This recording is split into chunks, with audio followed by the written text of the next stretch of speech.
With just 29 days left until the March 12th general election, candidates are in a race against time to campaign and convince voters that they are the best choice to represent their constituencies. For some, like Hugo Pat and the UDP in Corozal North, this is a familiar territory. Pat, who has successfully navigated this part before, shared that the main concern among his constituents is the rising cost of living, echoing the sentiments of his UDP colleagues we spoke with on Tuesday. You go around and speak to the families, and I'm not saying families in the middle class or the high end. I'm talking as well about the families who are socially marginalized. It is a challenge for every mom, for every dad, the worst yet if you're a single mother, to try and have ends meet.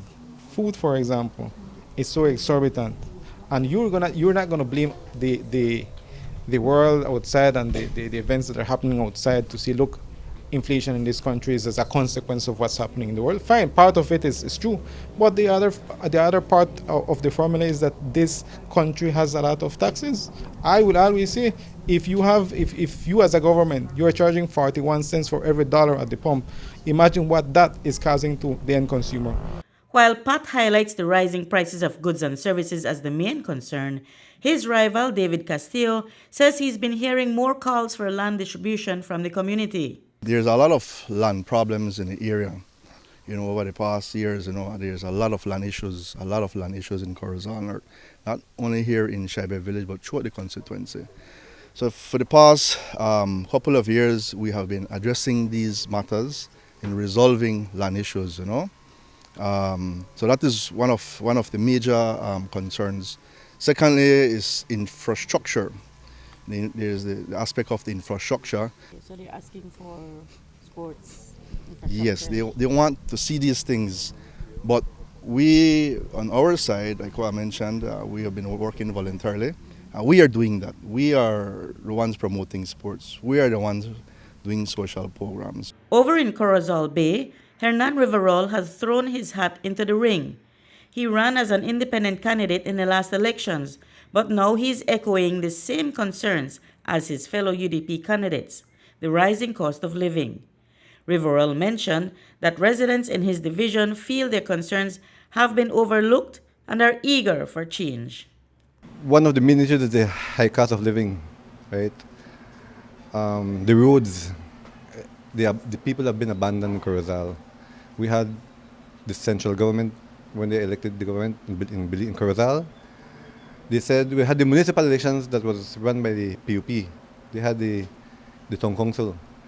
Then they said that they cannot work too good because they did not have the support from the central government. So when the central government won, they still did not do anything. They're still not working in the Corozal Bay. This is Thea Garcia Ramirez's first shot at a national convention.